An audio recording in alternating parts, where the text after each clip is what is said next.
Hey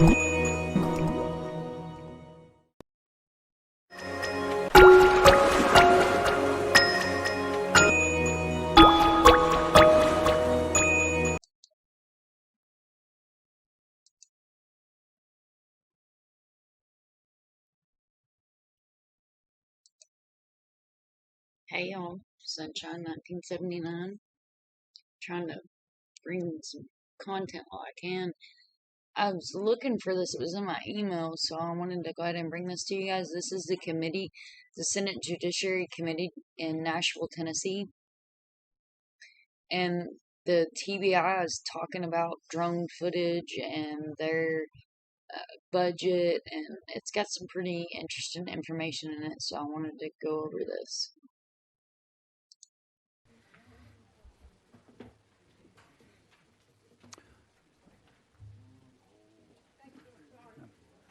You're good.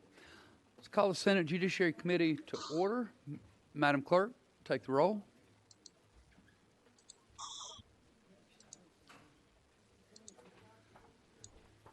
Senator Rockberry? Here. Is present. Senator Gardenhire? Here. Is present. Senator Kyle? Here. Is present. Senator Lumberg? Here. Present. Senator Roberts? Here. Is present. Senator Rose? Here. Is present. Senator Stevens? Here. Is present. Senator White? Here. Is present. Chairman Bell? Present. Is present. Mr. Chairman, you have 9 members present. 9 members present. Appreciate everybody being here today. We got a little late start due to the length of the Commerce Committee meeting, but we've gotten started. Looks like they took our clock that was not right anyway down, so that's good. We don't have a clock this week to look at, so we'll go till 8 at least. Okay, you've got a clock? All right, Senator Rose. Before we get started on the agenda, are there any introductions or announcements any committee members would like to make? Seeing none, we will get right to the agenda. And first, we have the Tennessee Bureau of Investigation's budget hearing, and we have Director Roush in front of us today. And Director Roush, so without objection, we're in recess. Director Roush, if you would please give us your name and who you're with for the record. Tell us who your guests are sitting beside you, and then your presentation. All right, thank you, Chairman. I think I've got this on. Good.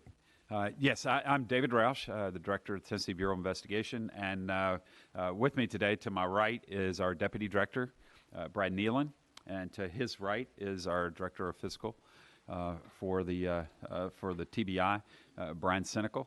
And then I have a few of our other team members here with us, of course, to assist if the questions get too complicated.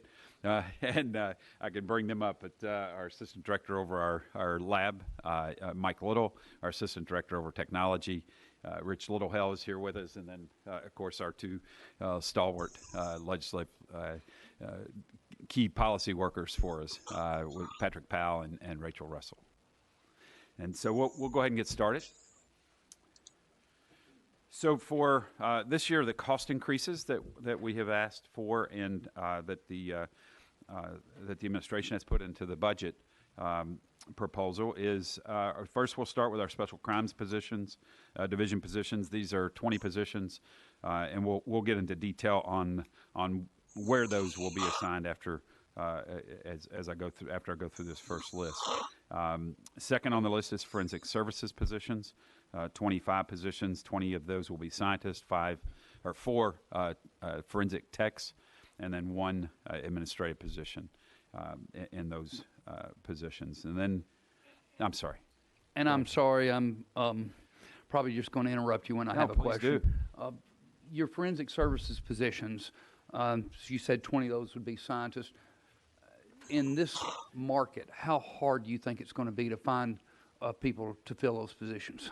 So we're hopeful because we've already put a plan in place on how we will go after this. What we know is if we catch college graduates as they graduate with their degree, if we catch them immediately, our chances heighten for the ability to hire them.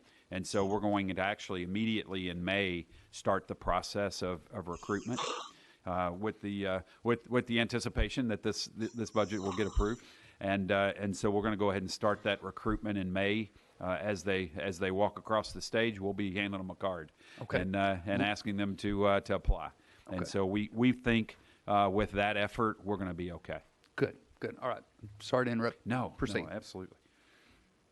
Next on the list, oops, let me get back to my list, is administrative support staff positions, and we have 5 of those positions. And then physical security enhancements, we have 3 uniform officer positions, one that'll be assigned to each of our regional offices, one in Jackson, one in Nashville, and one in Knoxville. We also have our cyber investigation program support, training, equipment and modernization. That's a large number, and replacement. That we'll get into more details on that here in a moment as well. And then our AFIS line charges, the fingerprint identification system, and this is the charges that local government has been paying, local agencies pay us to run the AFIS system. And so basically what's happened in the past is this money was provided under OCJP grant. That money was cut. And so this is going to be able to take care of that, so we don't have to bill local agencies to run the AFIS program. Will it take care of 100% of it? 100%. All right, thanks.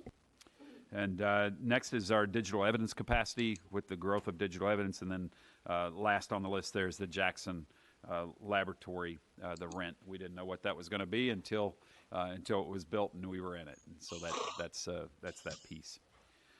So we'll start with the Special Crimes Initiative, 20 new agents. We're going to put them in 3 of our critical areas: cybercrime, human trafficking, and violent crime. Under cybercrime, we've had over 9,000 victims and over 140 million in losses in 2021. Currently, we only have 1 agent dedicated to cybercrime in the Bureau.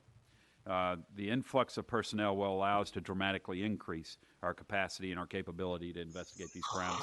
We're seeking, or what we're going to do is put 10 of these positions in this arena. So we will be prepared as a state to address the cyber crime issues that we are facing. Next is human trafficking. The Tennessee Bureau of Investigation is also often praised nationally for the efforts that we put into combating human trafficking. Our unit maximizes their efforts and resources, working closely with local law enforcement and the NGOs, the non-government organizations that we work with. We have currently 4 agents assigned and 1 supervisor to combat these issues statewide. Additional agents will allow more investigations, greater efforts, and breaking up more of these HT rings. How many? We'll be applying 5 more, so we'll double the unit. And then violent crime. Drug crime still is the greatest driver of violent crime. Additional personnel are vital to combating the overwhelming methamphetamine and fentanyl distribution that we're seeing.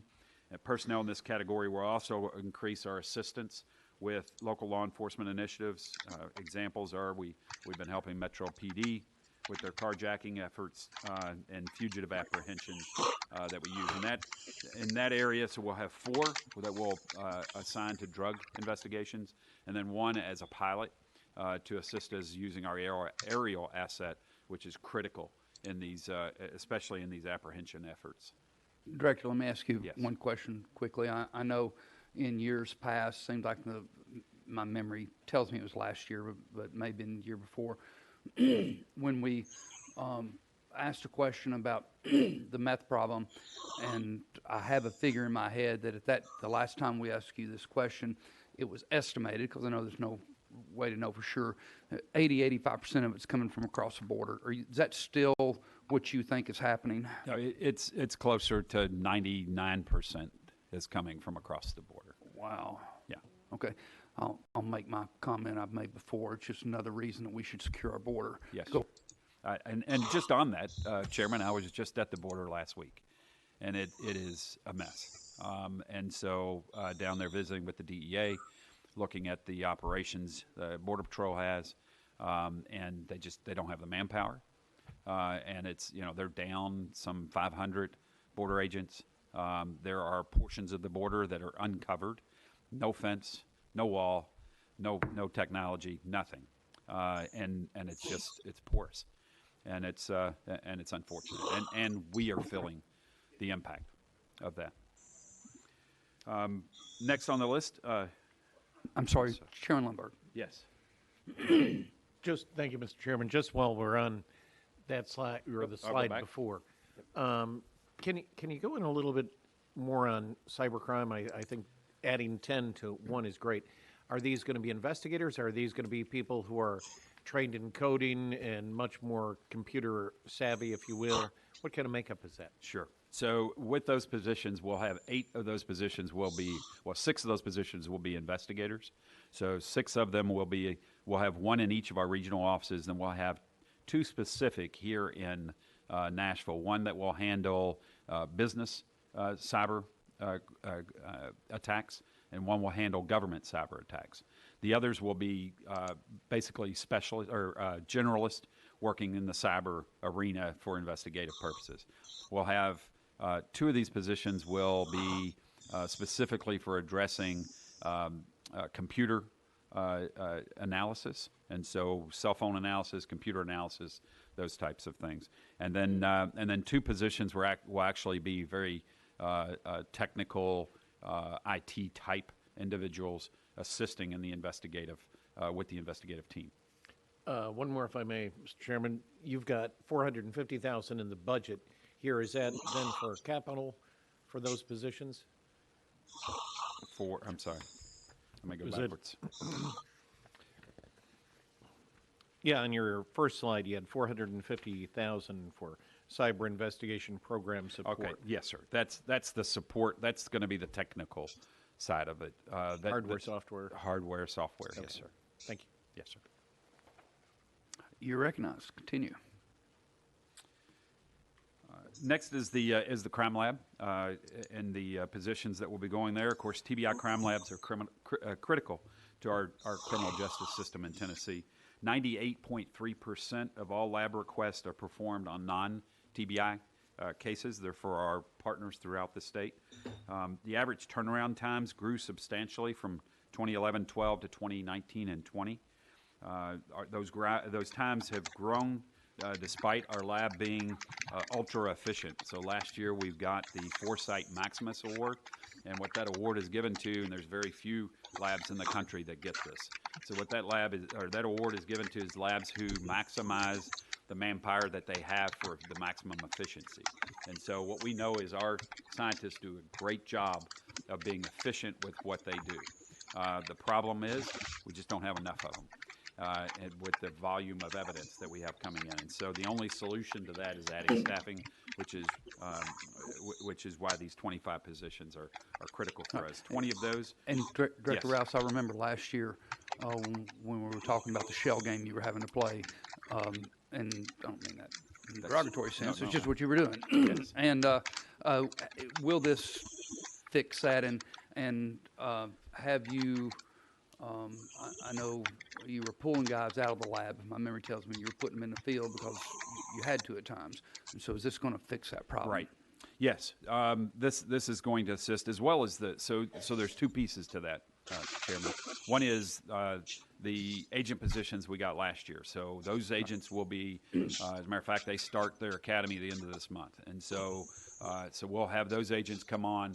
Those agents all will be trained in how to process crime scenes. And so as long as the crime scene's not overly complex, those agents will process those scenes. And When will so they graduate from the academy? They'll graduate in July. Okay, so they're going to be online by the Yes, time sir. this new budget. By the time the All right. budget kicks Good, in, yes, good. sir.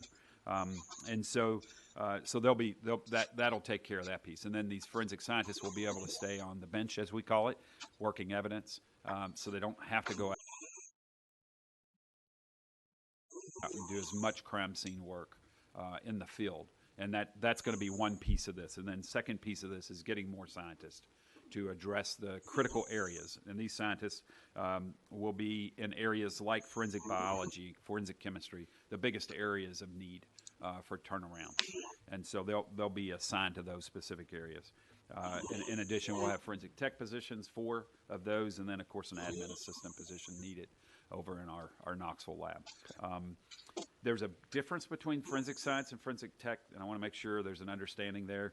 Forensic scientists are the ones who actually do all of the analysis and testimony. Forensic techs basically help turn the machines on and put the evidence into the machine to be analyzed. That's the difference. And so there's a clear difference between these positions. And that's why we need more of the scientists than we do of the techs. The scientists actually work the evidence in these cases. All right. And then the large number that you see there is for the one-time equipment and training.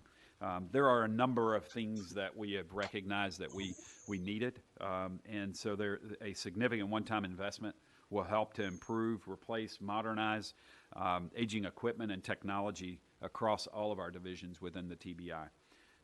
We will utilize this money to purchase equipment to provide improvements to our data center infrastructure and network security, which are critical at this point. Physical security of our facilities will be improved. Communication equipment, which provides radios for all of our agents. All of our agents don't have radios presently. We will be able to do that with this money. Investigative equipment that is needed across our divisions will be purchased with this. Our computer lab, our training room will be renovated and modernized so that we are in this century to assist in training all of our local partners as well as our employees. Crime lab equipment and crime scene trucks. We'll be purchasing crime scene trucks for each of our labs and our regions. And then there's an aviation unit equipment upgrades, which are critical for us to be able to continue to support the efforts that our aviation unit is involved in. And then there are some other one-time training initiatives. Cyber training, obviously, is going to be critical with the new cyber investigators. Crime scene technology training is another piece. There's the digital evidence, what's called SANS forensics. Sorry about that. Is another piece of training, and then, of course, training another pilot that we're adding to get them up to speed. And that takes care of the presentation. If there are questions that we can answer. Okay. Thank you, Director. Senator Rose. Thank you, Mr. Chairman. Thank you, Director Ross. Appreciate you and your team. Just question on your aviation upgrade. Just fixed wings or helicopter or both? What? Yeah, so we have two fixed wings, and this is one on our primary. And what it is really it's the equipment that does the surveillance for us from in the sky. And so what it will do is upgrade that equipment to make it where we are more capable of doing nighttime operations in a better manner, as well as it's providing a downlink piece. And so what this means is for the individuals on the ground. So typically when we use this asset, we're either hunting for a missing child, a missing adult, or a fugitive. And so what it'll do, it will allow those on the ground to actually be able to see what the airplane sees. And so they'll be able to follow the without having to worry on communication, which sometimes doesn't go well, especially out in some of the very remote and rural areas that we are in when we're hunting in these areas. And so it'll provide them the ability to downlink that information directly to a phone, so they'll be able to see what the airplane sees, and what they see is pretty impressive, frankly. Is it thermal? It is thermal. Okay. Yeah.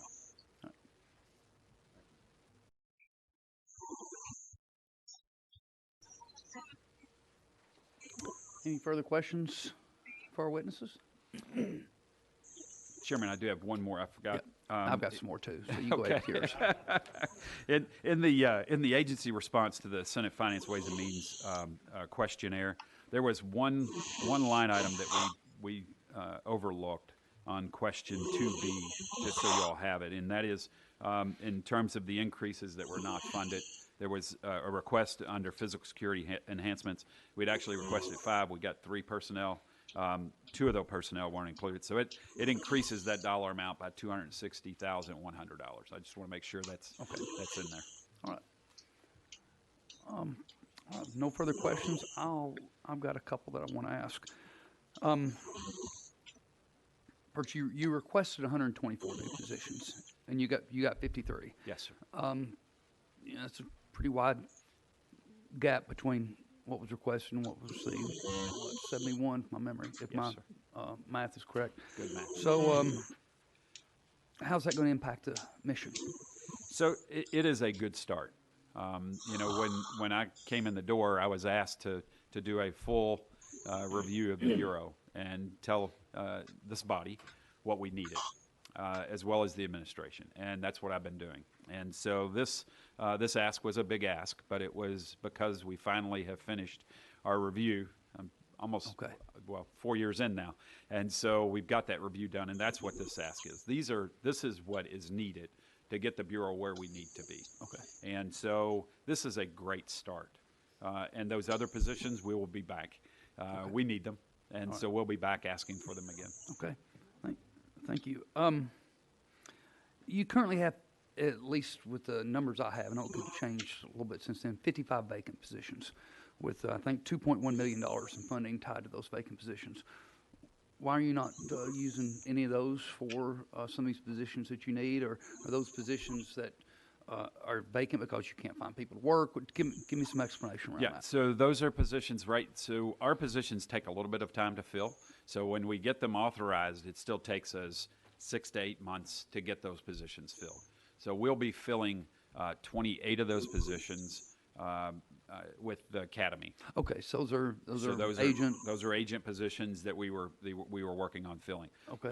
Unfortunately, we hoped to had filled all of them, but we had several people turn us down and because of pay. And so we. What's to start? You got the starting pay. Yeah, $37.77 a month with no experience. Okay, and yeah, somebody get a I have to calculator do out. the calculator on that. $37.77 a month. 45. 45. College degree required. College degree is required. Bachelor degree. Bachelor's degree. Bachelor. Okay. All right.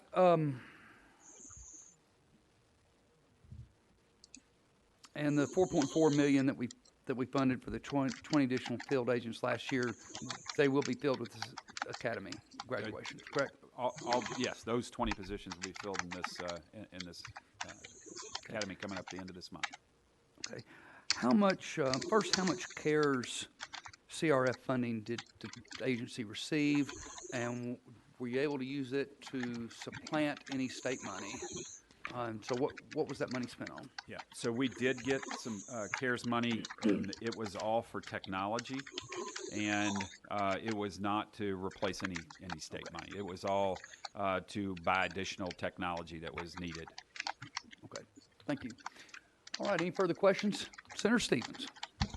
Thank you, Mr. Chairman. And there was an expansion request for 8 additional positions in the TSIS program, and it's funded by fees collected on background checks. Are those positions, if the sales drop, are we putting ourselves in a position where we don't have the money to fund those positions, or is it on a historical trend rather than the anomaly we've seen in the last year and a half? Yeah, thank you, Senator. It is based on historical, and so we were very conservative with that, and understanding that we would have to keep them, if we hire them, and we still got to maintain them, and they are sorely needed. This past weekend, just for example, and I guess it's because of what's going on nationally or internationally, but firearm sales were through the roof. Highest numbers we've seen on a weekend ever, and so this past weekend it was way up, and it's probably connected to what's going on internationally, and so that's where these people would work, is in that space, and it's sorely needed. Thanks, Senator Stevens. Director, before I let you go and we see if there's a motion on your budget, does TBI use drone technology at all? So can you just describe a little bit about the situations where you would use a drone? Yeah, and how many drones do you have? How are they maintained? Something that has to be purchased again on a regular basis, and that a line item in your budget? Sure. Thank you, Chairman. Yes, we do have drones. We use them for a variety of things. We just actually had them up this week over in East Tennessee, assisting us in searching for Summer Wells, the missing child that's been missing for a while over there in the mountain. The technology on them is amazing. We just purchased these new drones. Get thermal imaging on them as well? They do, as well as they have the capability as well to recognize specific colors. If we, when you can you can enter the information that you're looking for, and they'll recognize it. And so we knew what color clothing the child was wearing, and so we put that in. And so it's the technology is there and does a great job. So that's one use of it. We also have used them for our fire investigative unit. So they'll send them up to map a fire scene, which will help them to kind of see, again, looking at the heat signatures of fire will help them determine where they need to go to see where the origination of a fire is, and to determine if it was intentionally set through the rest of their investigative tactics. But that's a game changer for us to be able to have something from the sky, map that scene, find that heat source, and be able to help them go directly to where they need to be to start their investigative effort. And so that's a utilization of it. We have utilized it for searching for missing persons. We've utilized it for searching for, or we have them available to search for fugitives as well. If it's an area where we can't get our plane up to be able to do so, we can use them for that. And so there are a number of investigative uses. We have a very clear policy on how they can be used, so that there is no inappropriate use of that technology. And yes. that's one thing I was going to ask you quickly about images that you may capture that weren't part of the mission that you were sending up for. What happens? What can you do with those images, and what do you do with the footage when you get through with a fire scene or a crime scene? What happens to the footage? Yeah. So the footage that we capture during the investigative process on the crime scenes and the fire scenes, that footage is maintained and stored in our evidence database, so that we're able to obviously pull it up if we need it. If it's not, if we determine that it's not evidentiary, then it is disposed of. Okay. It's removed from the system. Okay. All right. Any further questions? Seeing none, thank you, Director Roush. We'll now go back into session, and I'll entertain a motion on the budget. It's been moved by Chairman Lundberg, seconded by Senator Kyle. Without objection, we'll take a voice vote. I think we can take a voice vote on budget. So without objection, we'll take a voice vote. All those in favor say aye. Aye. All those opposed say no. Ayes have it. Your budget moves forward to finance. Thank you. Thank you, Chairman. Thank you. All right, thank you. Next, we have the Administrative Office of the Courts, AOC. AOC, if you would, please come forward.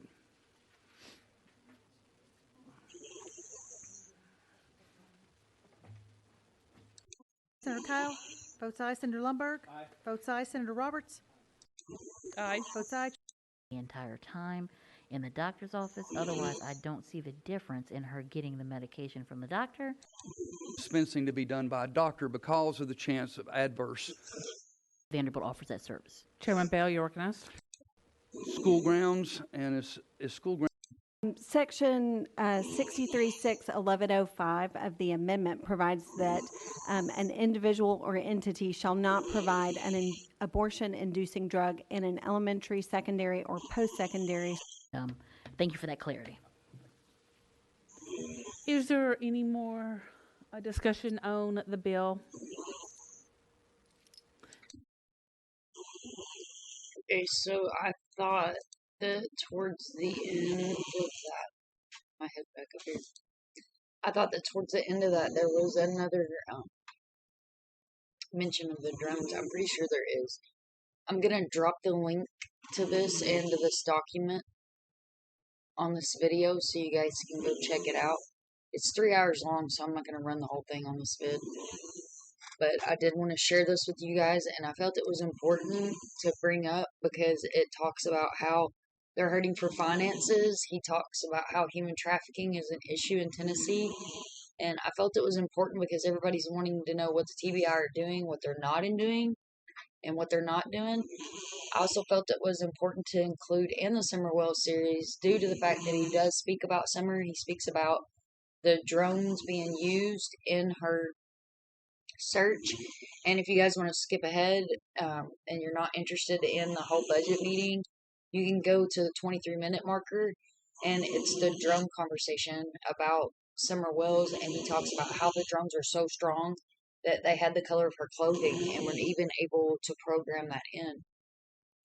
Like I said, if you guys want to check out the whole video, it talks about some other interesting stuff with the drones later on. But I just wanted to bring that part to you and be able to bring this link to you guys. So if you wanted to do the investigation, I've actually sat through the entire 3-hour thing before back in March. And I wanted to go ahead and put this out on my channel so that way people can look at this and fact find and read for themselves and see that Tennessee's budget and what was going on in 2022. But as always, guys, thanks for watching. Subscribe, like, and share. Remember, you see something, say something. It takes a village to raise a child.